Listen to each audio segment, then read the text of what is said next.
Yes, igitondo cyiza, igitondo cy'umugisha kuri we muntu ubasha kuba ugenda udukurikira uri mu bice bigiye bitandukanye. Biraterwa n'ingengabihe yaho udukurikira uherereye, dore ko nyaboneka tuzi ko mudukurikira muri mu mpande z'isi zigiye zitandukanye. Muri iki gitondo rero kongeye kuba tugenda tugaruka ngo tubashe kuba tugenda tuganira ku makuru aramutse ari kubagenda avugwa cyane cyane hano mu karere k'ibiyaga bigari, aho turi bwibande mu makuru yacu mu gihugu cya Repubulika Iharanira Demokarasi ya Kongo. Ni imirwano ikomeye cyane ibyutse muri iki gitondo ivuza ubuhuha hano muri Kivu y'Amajyepfo ndetse na Kivu y'Amajyaruguru.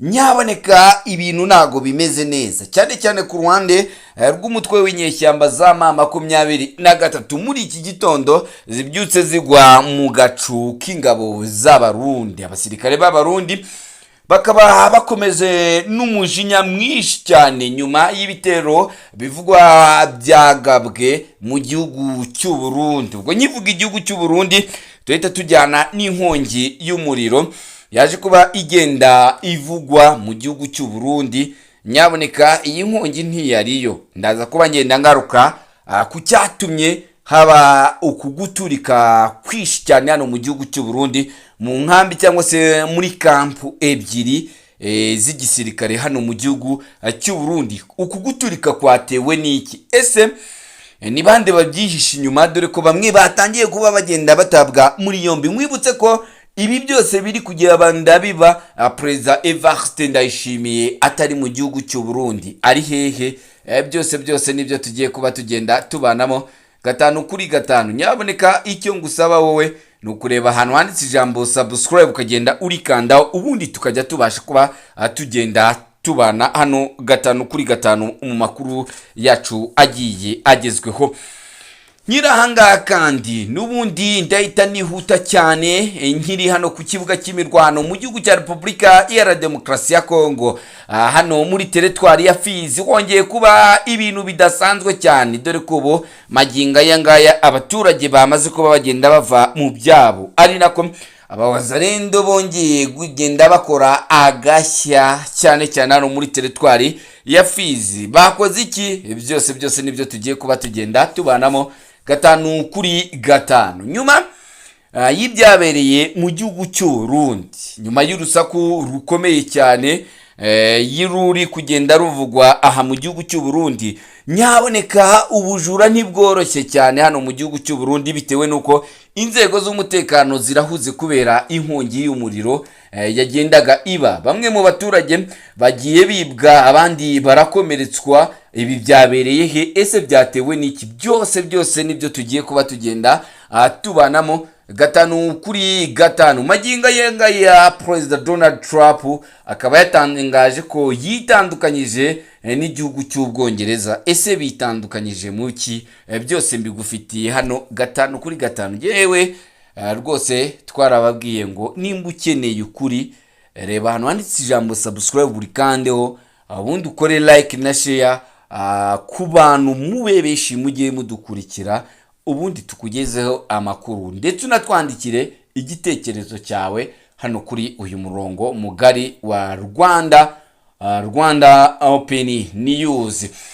Twagiye rero muri iki gitondo rero ni imirwano ikomeye cyane iramutse igenda ivugwa hano mu gihugu cy'u Burundi, dore ko ariyo senariyo igezeho ngira ngo tubashe kuba tugenda twinjira cyane cyane nyuma y'iraswa rikomeye cyane ryaha mu gihugu cy'u Burundi ryaje kuba rigenda biriba magingo aya ngaya. Muri iki gitondo hakaba hariho wagenda havugwa yuko hagiye hakwirakwizwa inkuru zigiye zitandukanye.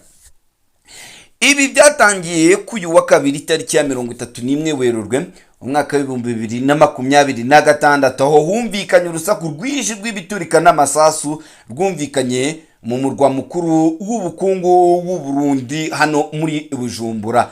Impamvu nyazo nubwo babashije kuba bagenda igisirikare cyerekana yuko ngo ari umuyaga nkuba cyangwa se sirikwi impanuka iturutse ku muriro w'amashanyarazi nk'uko bo bakomezaga kuba bagenda babitangaza. Ibi bakaba baje kuba bagenda banabitangariza ikinyamakuru BBC, ngira ngo dufite n'amajwi y'umwe mu bavugizi b'igisirikare cy'u Burundi, Brigadier General Baratuza, wazaga ko bagenda abigarukaho. Ariko nyaboneka ngira ngo tubanze twumvikane, tugere kuri aka kantu. Turaza kuba tugenda tunifashisha n'ikinyamakuru bita Source of Burundi cyaje kuba kigenda kibikoraho. Uyu mugabo yagiye atangaza yuko ukuguturika ari umuyaga nkuba cyangwa se umuriro w'amashanyarazi waje kubugenda wataka ubu bubiko bw'imbunda ndetse n'ibi biturika byabo cyangwa se amura. Ariko twibukiranye yuko yaba hano muri Afurika, ku isi muri rusange, nta bubiko na bumwe bw'imbunda, cyane cyane ahantu haba hari nka bino biturika nk'amabombe, cyane cyane za mini, biba bikomeye cyane, bujya bugeramo umuriro w'amashanyarazi. Eida bashobora gukoresha ubundi buryo habonekamo urumuri, bawifashishije andi matara, kubera ko baba batizeye ibiturika byose, kandi n'umuriro w'amashanyarazi ukabuzirana n'ibi biba biturika cyane cyane muri amura. Bivuze ko biba bigoye yuko wajyanamo umuriro w'amashanyarazi. So ntabwo numiyumvishamo uburyo rero uyu mugabo bishoboka yuko hari byinshi baba bariho bagenda bahisha. Hagasohoka n'andi makuru tukiri gukurikirana cyane avuga ko hari indege za kamikazi ku ruhande rw'umutwe w'inyeshyamba wa M23 zaba zagiye kugenda zirasa hano mu gihugu cy'u Burundi, nubwo bakomeje kuba bagenda babihakana. Amakuru agera ku kinyamakuru cyacu dukesha ikinyamakuru bita Source of Burundi Media aravuga ko abaturage bamwe batangiye guhunga batinya ko ibi bishobora gukomera. Ni mu gihe kandi bamwe mu bemeza ko iyi ari imirwano irimo kubera mu bigo bya gisirikare biherereye muri zone Musanga mu majyepfo y'umujyi. Ni imirwano irimo gukoreshwamo na za bombe na drone. Minisiteri y'umutekano mu Burundi yo yamaze kwemeza ko ari inkongi, ndetse bakaba bamaze no kuba bagenda batangariza abaturage bababwira yuko hano mu gihugu cy'u Burundi amahoro yongeye kugaruka, kandi ngo abaturage batuze ko ibintu bari kubishyira ku murongo. Nyuma y'ibi ngibi rero biri kugenda bivugwa, hakaba hagiye humvikana amakuru menshi cyane y'ubujura bukomeye cyane buri kuba bugenda bwikwikira n'inkozi z'ibibi ziri kugenda zigasahura amwe mu mazu y'abaturage, kubera ko abaturage bagize ubwoba, bakuramo akabo karenge, babasha kuba bagenda bahunga bajya mu bice bitarimo biturikiramo. Bikaba bivuga ko rero hari bamwe mu bantu batangiye kuba bitwikira amajoro, ndetse n'ibi bitero byabaye batangira kuba bagenda basahura. Ndetse muri iki gitondo hakaba hari n'andi makuru yemeza ndetse akanashimangira yuko tayari ubu ngubu hano mu gihugu cya Repubulika Iharanira Demokarasi ya Kongo byamaze kuba bigenda bimenyekana yuko bamwe mu basirikare bakuru bari baragiyeyo mu ruzinduko bahise bambuka bahita binjira mu gihugu cy'u Burundi kugira ngo babashe kuba bagenda batanga umusada ukomeye cyane ku gisirikare ndetse n'igipolisi mu guhiga izi nkozi zitwakiriye. Ndetse nanone nkaboneraho no kuba nyaboneka kubashinga naye mudukurikiye, nabibutsa ko kuba ari hanze dore ko mudukurikira muri benshi, nta kikuba cyacitse hano muri iki gihugu rwose. Ubu muri iki gitondo ibintu bimeze neza, nta bitero byabaye, nubwo hagendaga havugwa byinshi cyane birenze amakuru, ariko tukaba tukiri kuba tugenda tuyakurikirana mu biganiro byacu. Turaza kuba tugenda tubigarukaho. Mvuye hano n'ubundi kandi reka mpite nerekeza ku kibuga cy'imirwano mu gihugu cya Repubulika Iharanira Demokarasi ya Kongo. Muri iki gitondo cyangwa se mw'iri joro rikeye hongeye kumvikana ibitero bikomeye cyane kuri uyu wa gatatu ku itariki ya mbere Werurwe umwaka w'2026. Ihuriro ry'ingabo zishyigikiye ubutegetsi bwa Kinshasa zirimo FARDC, ingabo z'abarundi FDNB, abacanshuro n'imitwe yitwara igisirikare wazalendo ndetse n'ingabo z'ibindi bihugu byose ziri gufasha igihugu cya Repubulika na Demokarasi ya Kongo zagabye rimwe mu bitero ku mirongo yose y'imbere y'urugamba byibasira nkana uturere turimo inyeshyamba z'umutwe wa M23 hakoreshejwe imbunda ziraswa mu ntera ndende ndetse n'indege zitagira abapiloti nk'uko byatangajwe n'imboni yacu ndetse na societe civile nk'uko yongeye kuba igenda ibitangaza. Ibi bitero bije kongera kuba bigenda biba no ku munsi w'ejo hari haramutse ibitero nk'uko umutwe w'inyeshyamba za M23 zari zaje kuba zigenda zibigarukaho zerekana yuko ibintu bimeze nabi cyane cyane mu bice byo mu misozi y'Umurenge. Muri iki gitondo rero nk'uko biri kuba bigenda bitangazwa n'imboni yacu ikabivuga ko muri Minembwe ihuriro rishyigikiye leta ryibasiye cyane n'ubundi nk'uko ejo byagenze imidugudu ya Rugezi, Karingi, Gakenke ndetse na Bidegu, kandi ibisasu byari bikomeje kugwa ubudahwema. Ubwo turimo dukora iyi nkuru muri iki gitondo nabwi iyi mirwano ikaba ikomeje cyane, bikaba bije nyuma yaho muri Karehe ingabo zishyigikiye leta nanone kandi ku munsi w'ejo ziriwe zigaba ibitero mu midugudu wa Rubimbishi no mu nkengero zawo, zongera ibikorwa byazo mu ngamba zisobanutse zo gukomeza intambara nk'uko itangazo rikomeza kuba rigenda ribivuga yaba ku munsi w'ejo, dore ko umutwe w'inyeshyamba za M23 nawo wagirageje kuba ugenda ubivuga kubikomeje kuba bigenda bibera hano ku butaka bw'igihugu cya Repubulika Iharanira Demokarasi ya Kongo, cyane cyane hano muri Kivu y'Amajyepfo, dore ko ibitero biri kuhabera bikomeye cyane.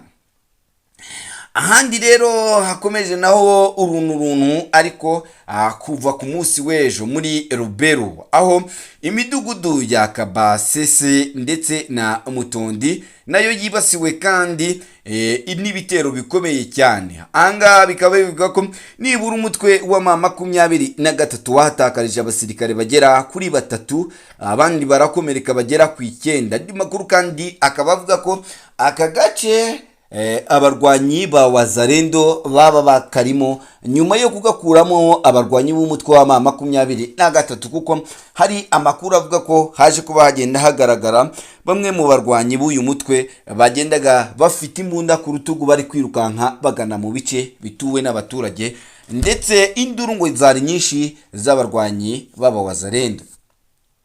Mu guhangana n'ibi bitero kandi ngo bishya binini, AFC M23 ikaba ngo yateguye izindi support cyangwa reinforcement zigomba ngo kuba zagenda zibasira ndetse zikaza no kuba zagenda zireba ko zafasha ubutegetsi bwa AFC M23 kwirinda izi ntambara ndetse n'izi drone ziri gukoreshwa cyane cyane n'abakabuhariwe b'abacashuro bafatanyije n'ingabo z'abarundi n'abawazalendo. Kuko maginga ye ngaya nubwo bitari kujya hanze, amakuru atugeraho akaba yemeza ko umutwe wa M23 nyaboneka bitaworoheye kuko uri gutakaza abasirikare benshi hano ku kibuga cy'imirwano mu gihugu cya Repubulika Iharanira Demokarasi ya Kongo. Uyu ni umutwe kandi ukomeza uvuga ko ngo amahitamo yerekana cyane cyane ngo kwirengagiza icyifuzo icyo ari cyo cyose cyo gukemura amakimbirane mu mahoro, nk'uko uyu mutwe w'inyeshyamba za M23 ukomeza ubitangaza. M23 kandi ikaba ikomeza kugenda ishimangira yuko ubutegetsi bwa Perezida Antoine Felix Tshisekedi n'abafatanyabikorwa babo nta cyiza na kimwe ngo bifuriza igihugu cya Repubulika Iharanira Demokarasi ya Kongo, ahubwo ko icyo bagamije ngo ari ukurushaho kuba bagenda bagaba ibitero bikomeza kuba bigenda bituma abaturage barushaho kuba bagenda biyongera bagwa ahangaha ku kibuga cy'imirwano mu gihugu cya Repubulika Iharanira Demokarasi ya Kongo. Bandi nabo bakaba basanga igisirikare cy'uyu mutwe w'inyeshyamba za M23 nyuma yo kugenda gitangaza ko cyavuye mu bice bigiye bitandukanye, nyuma kikaza kuba kigenda kibeshyuza aya makuru, ariko abasesenguzi bakaba batangaza yuko uyu mutwe w'inyeshyamba za M23 utorohewe n'ibitero uri guhura nabyo muri iyi minsi, hamwe abantu benshi bafite ubwoba n'impungenge, aho batangaza yuko byanze bikunze uyu mutwe hashobora kuba hagira impinduka zihinduka, cyane cyane ukaza kuba ugenda wongera kwamburwa ibindi bice. Mvuye hano kandi perezida wa Amerika Donald Trump yongeye gutangaza ndetse yananenze Ubwongereza nyuma y'uko bwanze gushyigikira igikorwa cya gisirikare cya Amerika ku gihugu cya Iran.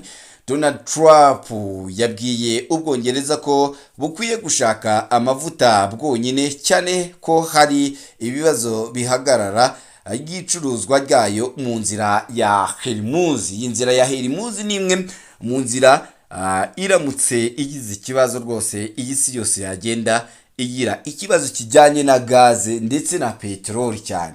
Ku ruhande rw'Ubwongereza, Minisitiri w'Intebe Keir Starmer yavuze ko igihugu cye kitazishora mu ntambara Amerika yashoje ku gihugu cya Iran. Ibi byatumye umwuka mubi hagati y'ibihugu byombi wiyongera, ni mu gihe ikibazo cy'amavuta gikomeje guteza impungenge ku bukungu bw'igihugu cy'Ubwongereza, ari nabyo byaje kuba bigenda bituma ahangaha mu gihugu cy'Ubwongereza bahita berekana yuko batari kuri side y'igihugu cya Amerika. Nkwibutse ko ntago ari Abongereza bonyine berekanye yuko batari ku ruhande rw'igisirikare cyangwa rw'igihugu cya Leta Zunze Ubumwe za Amerika. Ngira ngo twakunze kuba tugenda tubigarukaho, iyi ntambara cyane cyane ishingiye ku bukungu yamaze kuba igenda yerekana yuko bimwe mu bihugu rwose bidashyigikiye igihugu cya Leta Zunze Ubumwe za Amerika. Ibi kandi byaje kuba bigenda bituma n'igihugu cya Espagne nacyo cyereka igihugu cya Amerika ko kitari kumwe nacyo mu gushoza intambara ku gihugu cya Iran, kuko igihugu cya Amerika cyashatse gukoresha bimwe mu birindiro byaha muri Espagne kugira ngo gitere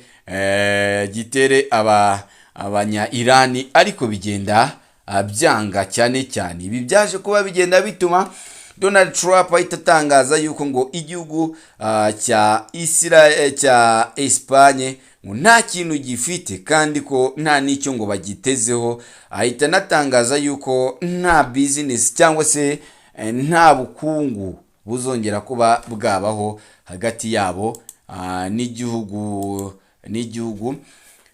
cya Espagne, aho bamwe bagiye bavuga bati iri ni iterabwoba igihugu cya Leta Zunze Ubumwe za Amerika cyaba gitangiye cyo gutera bimwe mu bihugu byateganyaga ko byazagenda bibima inzira kugira ngo babashe kuba bagenda batera igihugu cya Iran. Ibi nubwo biri kuba bigenda biba, kandi hano muri Pentagon ntabwo ibintu naho byoroshye, cyane cyane Pentagon niki kigaragaye mu kiganiro Minisitiri w'Ingabo wa Amerika amaze guha abanyamakuru ano muri Leta Zunze Ubumwe za Amerika, nk'uko turazi kuba tugenda tubigarukaho. Kuva iyi ntambara yatangira, igiciro kikomeje kuba kigenda kizamuka, cyane cyane ku giciro cy'ibitoro bitunguranye. Brent crude ku isoko mpuzamahanga cyarazamutse kuva ku madolari 73 kigera ku madolari 111 ku munsi. Ngira ngo murumva ko ari amafaranga menshi cyane. Mu kuzamuka kw'ibiciro by'ibikomoka kenshi biboneka kuri ku impombe aho bagurira ibitoro, ari nabyo isi irimo kubona ubu ngubu umunsi ku wundi. Muri Amerika igiciro rusange cy'ibitoro cyangwa se cya esase cy'ibikomoka kuri esase cyazamutseho hejuru y'idolari rimwe kuva intambara itangiye. Galiloni imwe cyangwa se litiro imwe n'ibice 7 ya gasoline risasi ku isoko rya Amerika ubu igeze ku madolari 4 n'ibice 2. Ni ubwa mbere kandi igeze kuri aya mafaranga mu myaka hafi 4, ishize nk'uko byakomeje kuba bigenda bitangazwa. Mu gihe kandi mu gihugu cy'Ubwongereza igiciro cya esase cyazamutseho 14%, mu gihe icya mazutu cyo cyazamutseho 27%. Ibi rero bikaba ari byo bihita bituma igihugu cy'Abongereza cyatangiye kuba kigenda kipakurura cyane cyane igihugu cya Leta Zunze Ubumwe za Amerika. Mu munsi ya Afurika y'Amajyepfo hatangajwe ko mu kwezi gutaha igiciro cya esase kizazamuka 15 ndetse na 40% muri mazutu, inagabanya imisoro ku bitoro byinjira mu gihugu mu guhangana no kuba igiciro cyazamuka kurushaho. Mu gihugu cya Kenya 20% bya sitasiyo zicuruza ibitoro bivugwa ko zirimo kugira ikibazo cyo kubona ibitoro ziha abazigana. Ethiopia yafashe ingamba zo kohereza abakozi bamwe mu biruhuko konji mu rwego rwo kugabanya ingendo no kwizigama cyane cyane ku bijyanye n'ibitoro. Ibihugu nka Sri Lanka, Bangladesh byatangije uburyo bwo kugurisha ibitoro mu biciro no gusaranganya. Mu cyumweru gishize Slovenia nayo yabaye igihugu cya mbere i Burayi cyakoze ibi. Ibihugu byo mu karere k'ibiyaga bigari bikomeje kugerageza kuziba icyuho biringira ububiko bifite mu kwirinda izamuka ry'ibiciro by'ibitoro ryo kwiyongera ku giciro cy'ingombwa mu buzima gisanzwe kiri hejuru. Gusa abasesenguzi bakaba bavuga ko ibi bihugu byo mu karere bishobora kudategereza ikindi gihe kirekire mu gihe ibintu byakomeza kumera nabi mu karere k'iburasirazuba bwo hagati nk'uko bikomeje kuba bigenda bitangaza. Brentwell ni akagunguru kuzuye ibitoro bya mbere byo ku rwego rwiza bitunganywamo diesel cyangwa se mazutu na gasoline cyangwa se wisasi. Aka kagunguru niko gafatwa mu kugena igiciro fatizo cy'ibitoro mu bihugu by'i Burayi, Afurika, Aziya n'uburasirazuba bwo hagati, ari byo bakubiraho hamwe bakita isoko mpuzamahanga. Mu Kinyarwanda bakunda kuyita akagunguru kuko kaba karimo litiro hafi 159 z'ibitoro mu kitandukanya n'ingunguru nini isanzwe nk'uko ibisanzwe bijya hanze. Ibi rero bikaba bikomeza kuba bigenda bikomera ku mpande zombi, nyuma yaho ibintu bikomeza kuba bigenda bifatwa nk'aho ubu mu gihugu hose abantu bose bafite ubwoba bizaba iyi ntambara mu gihe yakomeza kuba igenda yiyongera.